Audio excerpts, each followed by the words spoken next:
Good morning, dear friends. Welcome to our YouTube channel Genius Soch. Dear friends, in previous lecture, we have taken activities that is icebreaker of unit 1.1 and astrologers day. Now, today we are going to talk about the introduction of the author R.K. Narayan. Okay, so an astrologer's day is written by R.K. Narayan. His life journey was from 1906 to 2001. Rasipuram Krishnaswamy Iyer Narayan Swamy was one of the best known novelists among Indian English writers. Okay. He was one of the greatest novelists of India. He is the author of 14 novels, 5 volumes of short stories, and a number of travelogues. Okay. उनके 14 novels है, 5 volumes of short stories है, and a number of travelogues. Travelogues means that is प्रवास वृत्तांत. Okay, journey का उन्होंने लिखा है और वहां पर अपने जर्नी के बारे में बयान किया है. And has a collection of non fiction to his credit. और उनके नाम पर नॉन फिक्शन जो कि वास्तविक जीवन से रिलेटेड होते हैं उसका भी क्रेडिट उनको जाता है. ही also road his memoir my days in 1975. Okay, Narayan created the imaginary town of Malgudi, where realistic characters in a typical Indian setting lived amid unpredictable events. R K Narayan ने एक imaginary town जिसका नाम मालगुडी था ये create किया था, जहां पर वे realistic characters in a typically Indian setting lived amid unpredictable events.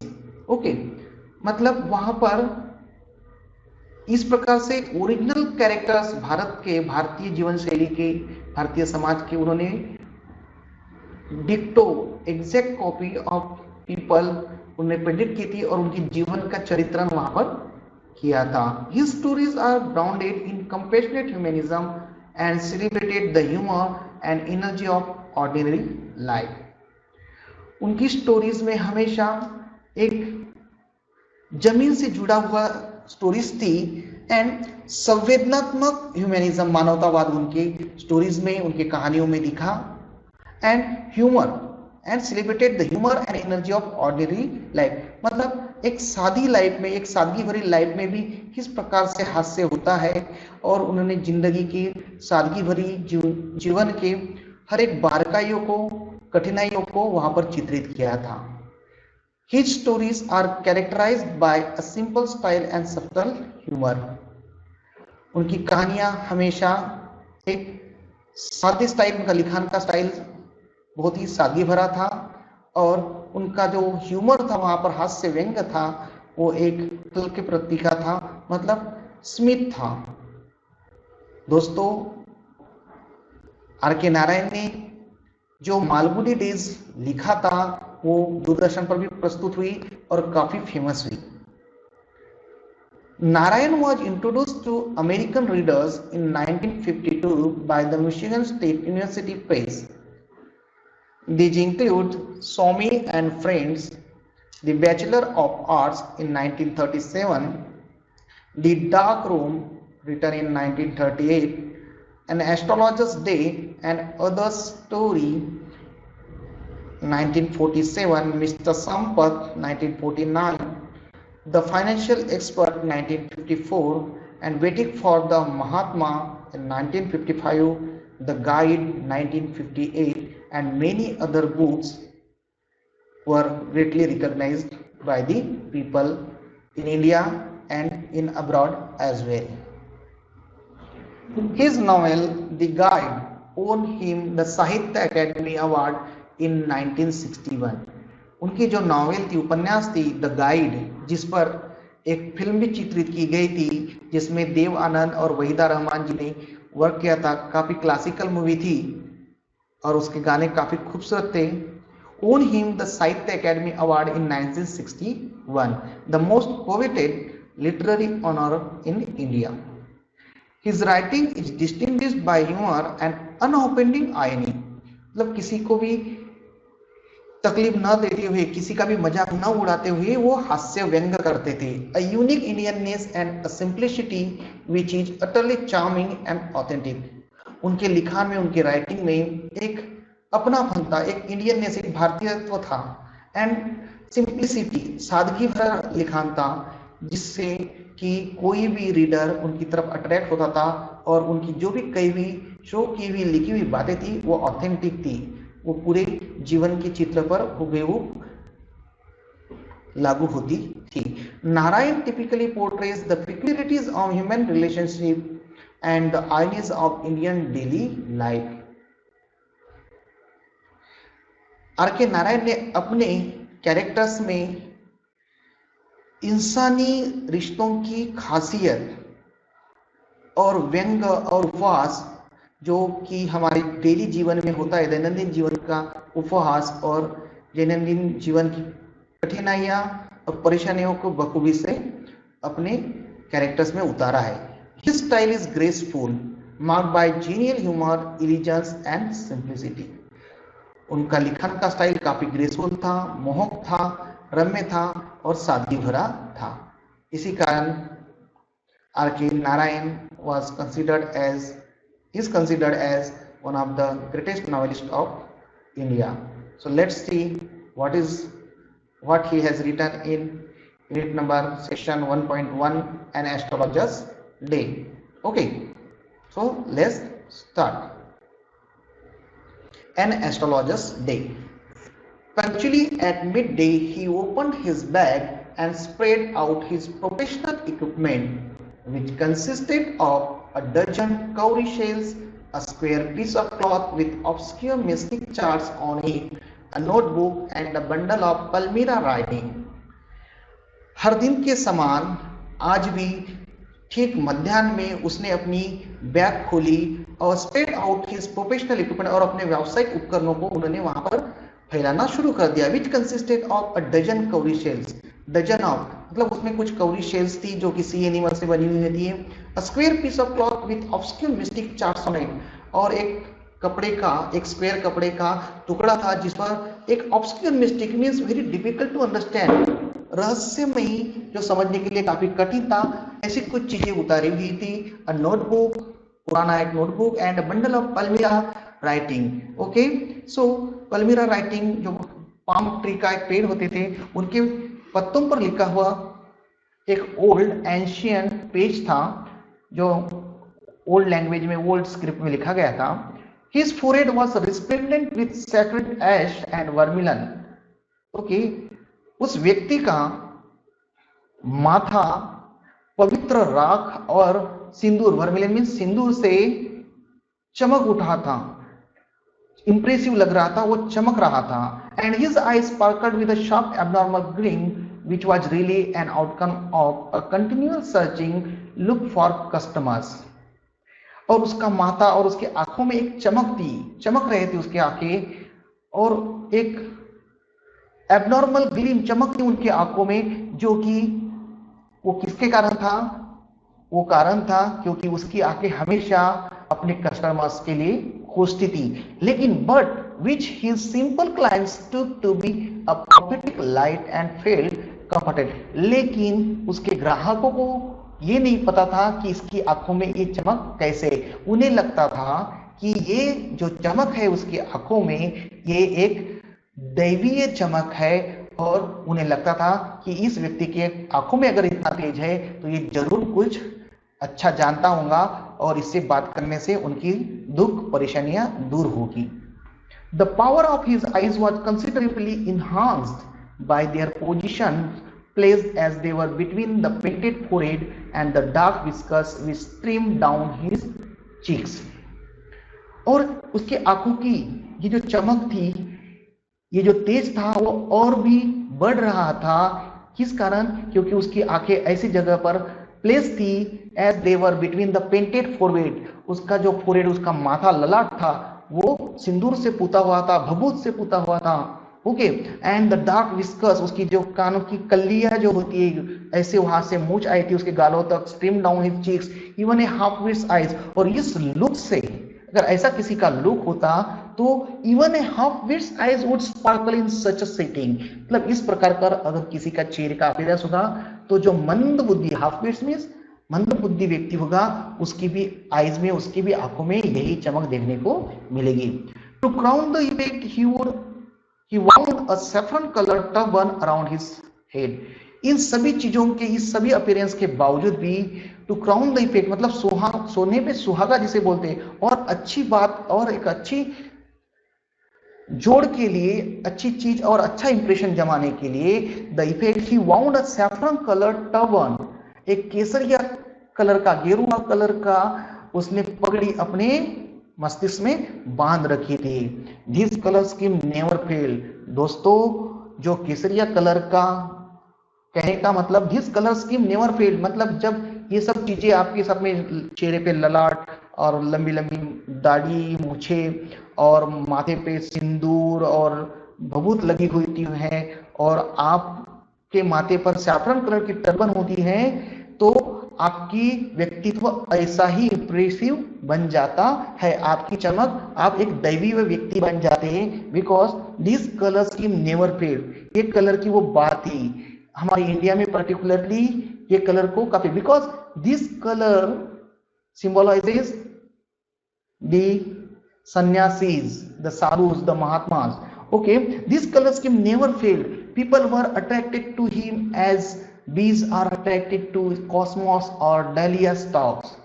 People उसकी तरफ इस प्रकार से, उसके उस अपीयरेंस से इस प्रकार से आकर्षित होते थे उसकी तरफ, जिस प्रकार से मधुमक्खियां कॉस्मोस और डालिया के फूलों की तरफ आकर्षित होती थी। He sat under the boughs of spreading tamarind tree which flanked the path running through the town hall park। और ये सब वो व्यक्ति, he sat under the boughs of a spreading tamarind tree, एक बहुत बड़ा फैला हुआ इमली का पेड़ था वो, और वो उस इमली के पेड़ के ब्रांचेस के नीचे फैली हुई जो उसकी टहनियां थी, उसके नीचे ये व्यक्ति बैठा था, जो कि रास्ता टाउन हॉल पार्क से होकर गुजरता था। Okay, it was a remarkable place in many ways. This road to town hall park was remarkable place in many ways. ये काफी इंपॉर्टेंट प्लेस था। किस प्रकार से? A surging crowd was always moving up and down this narrow road from morning till night। Means surging crowd means that moving very fast, जल्दी जाती और जल्दी आती crowd was always moving up and down, हमेशा आती और जाती इस लंबे चौड़े रास्ते से। मॉर्निंग से, सुबह से लेकर देर रात तक ये रास्ता काफी भीड़भाड़ से भरा हुआ था। A variety of trades and occupations was represented all along its way। A variety of trades and occupations was represented all along its way। ये रास्ता अपने आप में, ये जगह अपने आप में ये खास थी, और ये शहर का वो जगह थी, ये शहर की वो जगह थी जहां पर विभिन्न प्रकार के व्यापारी और ट्रेड्स, व्यवसाय को ये जगह रिप्रेजेंट करती थी, दर्शाती थी। वहां पर कुछ मेडिसिन सेलर्स भी थे, sellers of stolen hardware and junk. जो सेलर्स ऑफ स्टोलन हार्डवेयर मतलब जो चोरी का सामान होता है, या जिसे जंक मीन्स कबाड़ वालों की दुकानें वहां पर थी। मजिशियंस थे वहां पर, and above all an auctioneer of cheap cloth. और एक वहां पर इन सब के बावजूद वहां पर एक सस्ते कपड़ों का नीलामी करता था। Who created enough din all day to attract the whole town. और इन सब ने मिलकर उस दिन लोगों को अट्रैक्ट करने के लिए काफी शोरगुल और अपने चीजों को बेचने के लिए आवाजें और लाउड साउंड किया था। ओके, तो इस प्रकार से वहां का एरिया था। Next to him in vociferousness came a vendor of fried ground. और उसी में ऐड करने के लिए कुछ कमी थी, शायद इसलिए कुछ और भी ऐड करने में ऑलरेडी शोर शराबा था वहां पर। और vociferousness means being loud and noisy, और तेज आवाज से वहां पर कौन आया?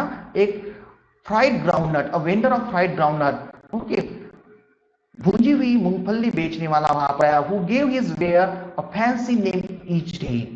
वो vendor of fried groundnut used to give his ware a fancy name each day. हर दिन वो अपने सामान को, अपने मूंगफली को नया नया नाम देता था।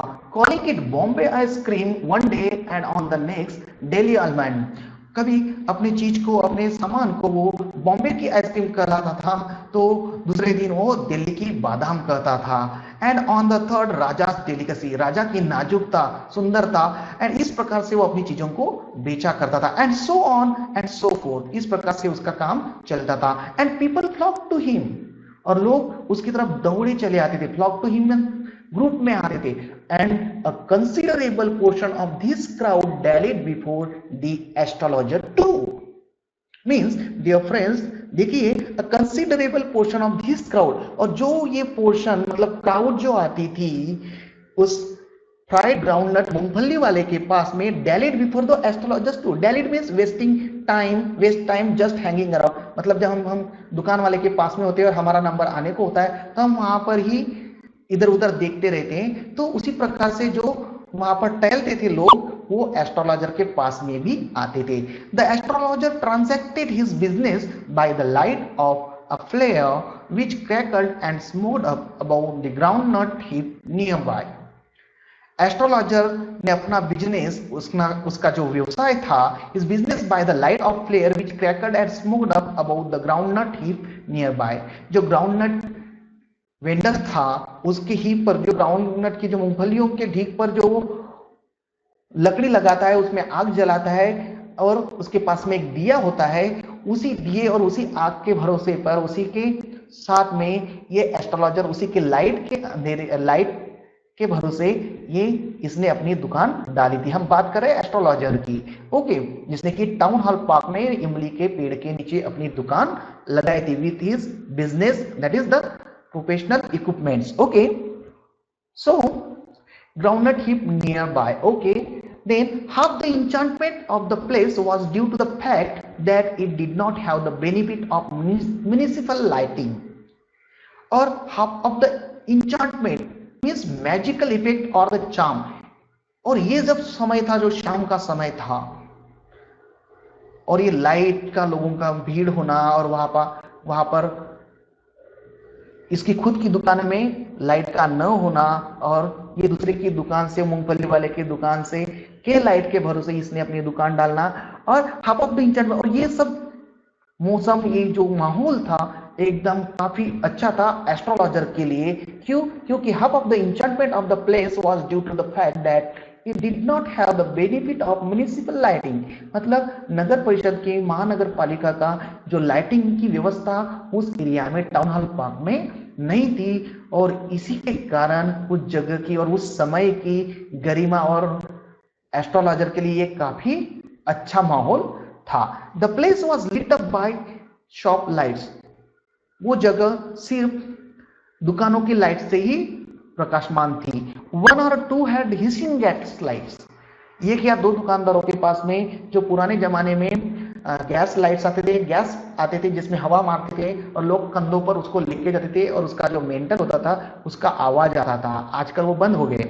Okay, so some had naked flares stuck on poles, कुछ लोगों ने अपनी दुकानों के आगे में पोल्स पर मशाले लगा दी थी। Some were lit up by old cycle lamps, उस समय some were lit up by old cycle lamp, cycle में बैटरियां आती थी और लाइट होते थे, उन्होंने अपनी दुकान वैसे जमाए। एंड वन और two like the astrologer managed without lights of their own, और एक दो ऐसे भी वेंडर्स एस्ट्रोलॉजर के समान और दूसरे भी ऐसे वेंडर्स थे जिन्होंने अपनी खुद की लाइट का कोई प्रबंध नहीं किया था, जो दूसरों के लाइट के भरोसे अपना बिजनेस चलाते थे।